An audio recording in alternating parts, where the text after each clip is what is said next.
says there's going to be open conversation, and I wasn't aware of this, and could you explain this to me a little bit more? Sure. Yesterday, the House of Deputies adopted what's called a special order, which is simply a way that we plan something for a specific time on our calendar, and we planned that this afternoon at approximately 5 o'clock, the House of Deputies will use a rule of order process called a committee of the whole for 1 hour, and what that means is instead of considering a particular piece of legislation which we would normally debate, have the opportunity to amend, vote it up or down, we will have a time where we can hear presentations, where we can have conversation among the deputies with no motions, with no legislative proposals in front of us to address the issue as a whole and have conversation about it.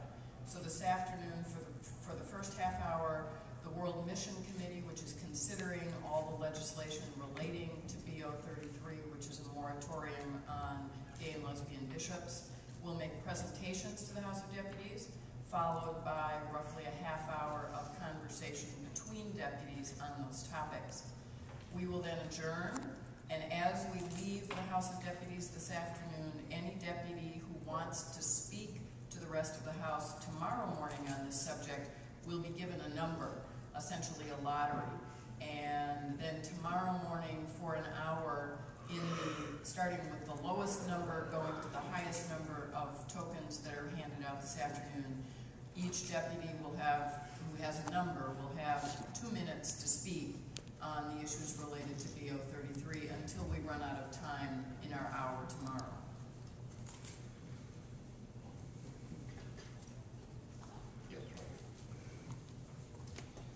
Elizabeth Caton, Diocese of Newark and Episcopal Women's Caucus.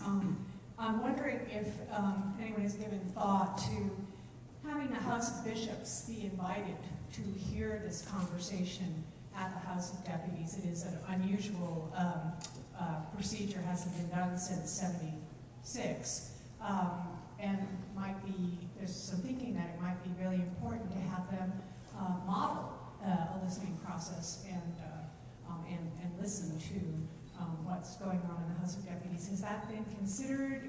Might it be considered? I think that the impetus for that, our house is always open. We have a very large visitor gallery. This is a public, our house is open, and this is known now to be occurring, and they would be welcome, but they have their own calendar and their own schedule, and it would be up to them if they had any desire to postpone or recess their calendar in order. The houses function separately, yeah. So this is not a joint session, but they're always welcome in our house. Elizabeth, there was a discussion in the House of Bishops yesterday afternoon in a closed session about this, and we didn't reach any conclusion about whether or not we would ask to go to the House of Deputies or whether we would invite the representatives from the House of Deputies to meet with us. So it's something we're discussing, but we haven't made a decision on that. Thank you, that's helpful.